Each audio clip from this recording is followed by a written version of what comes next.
Hey, what's up guys, it's Matt, and this is the third video in my little series I wanted to shoot for back to school. And so I'd gotten a comment the other day about stuff, maybe what I take to class or what's in my backpack special. So that's exactly what we're doing today. So here I have my backpack. This is nothing crazy, it's an East pack.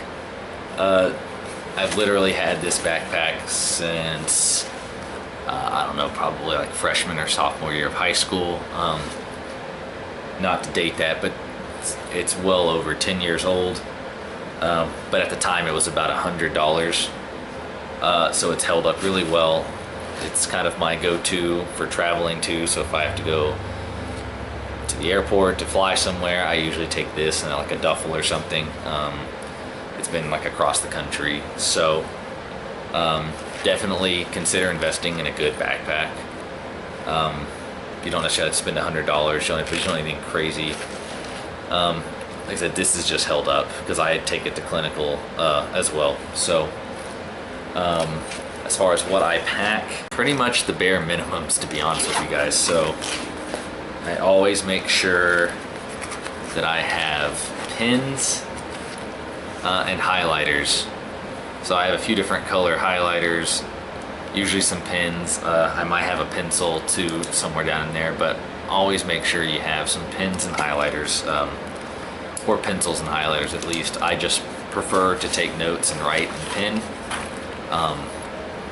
than pencil, but I usually do have a pencil as a backup just in case. I also always bring my voice recorder. So again, I've probably had this since, I don't know, maybe freshman year of college. This is a very basic voice recorder. It's digital.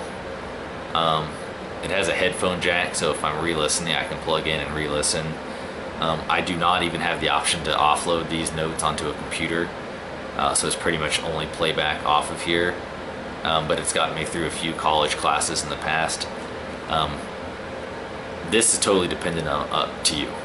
I personally don't use this very much anymore. I used it a lot, maybe first semester. Then I just didn't find myself going back and re-listening to lectures very much, you know, unless there was something I need to clear up. But I also found myself like forgetting to pause it during breaks, and so there'd be 10 minutes of just like ambient chatter in the background, or I'd kill the battery or something, and I wouldn't be able to use it for a few weeks. So I still bring it. I put fresh batteries in, I take it. Definitely get one if you think it would help. They can be had fairly cheaply. I wouldn't spend much more than like maybe 50 bucks on one. I think this one at the time was 40, but you could probably get one like this now for like 20 bucks. So if you think it would come in handy, definitely pick up a voice recorder. So I have two primary pockets in this big backpack. So the front one is where I keep my binders. In the comment in question that prompted me to do this video, they had mentioned buying like a big like 3-inch binder, I believe is what they said. I'm not a huge fan of multi-subject binders in the sense that like if I have 3 or 4 classes, I don't want all my stuff in the same place. If that's how you organize things, like do it. Just make sure you're very organized and you use like the separators and tabs and stuff.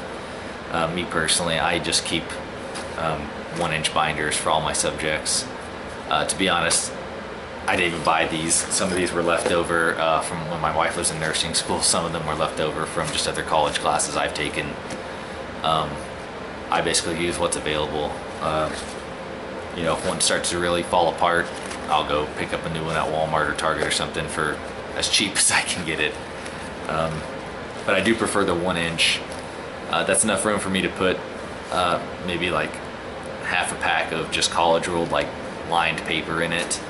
And then there's enough room in the front and back pockets, so every time I print out PowerPoints, I just file it all back, and as I take notes, I file them all to the back when we finish those units. So by the time I'm finishing a class, like at the end of the semester, I have everything still kind of in a chronological order in the back of the binder. and then I can pull them out, and then I just keep big piles of old notes and stuff that I go back and maybe can reference later. Like this summer, I've already looked back at some of them a little bit. So I don't use folders. I do have a notebook, like a little spiral one subject notebook that I take to clinical, and I'll actually stick it in a binder too. I don't know, I just don't personally like to use those. You know, spiral notebooks, it's hard to tear out anything if you need to without having like the frilly edges, which are kind of annoying. And folders, I mean, folders is where I put important information and then I put them away. Like all of my immunization stuff is in a folder. I don't really use folders to organize anything else.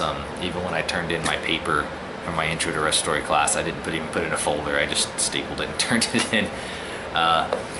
If folders help you organize things better, guys, like use them. Obviously, my way of doing things is not some absolute guaranteed to get you an A in respiratory care way of doing things. It's just the way I choose to do things. So the other big pocket on the back is where I put books. Notice it's empty right now because I was taking a couple of books to clinic this summer and then I cleaned them out. So just for the purpose, I just literally grabbed this off the floor to do this video. I do not take all of my books to class. First semester I did. And if you're using Egan's or using the Hess respiratory care book, like those are monsters.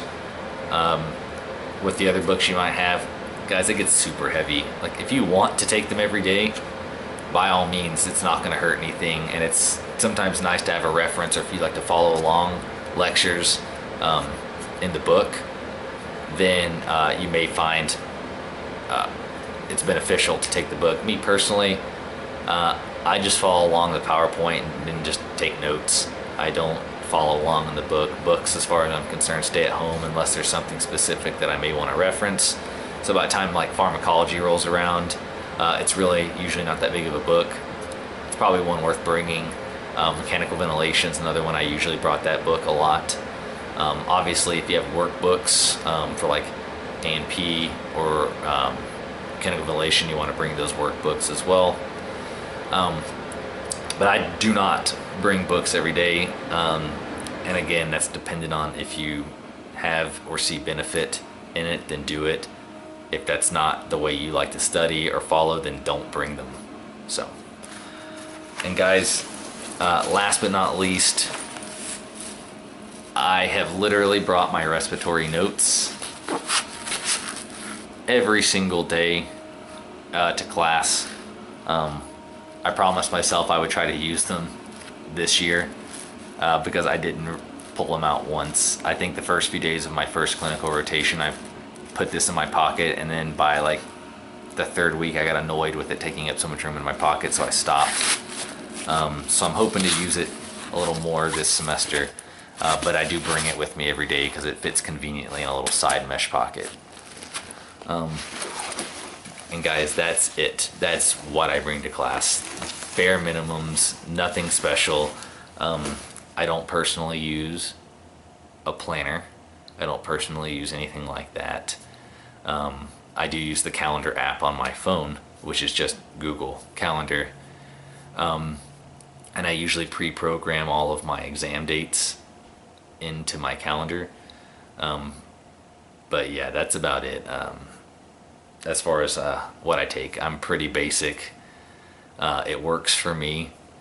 Take whatever works for you, and to be honest, it's better to take too much than not enough. So I'm kind of a minimalist, if you can't tell by what I take to class, but it's because that's what works for me. So you may do a little like testing your very first semester, especially if you're a new student and you're not sure what to expect with your program. Take everything, especially that first day. Like, don't think it's weird to like have a backpack that weighs 50 pounds because you're taking all these books and notebooks and everything you think you might need, because you'll learn really quick and you can downsize once you get comfortable, or maybe you don't ever downsize because you do utilize everything you take. So anyways, guys, that is what I take in my backpack to class every day. Thanks for watching, and I'll talk to you guys soon.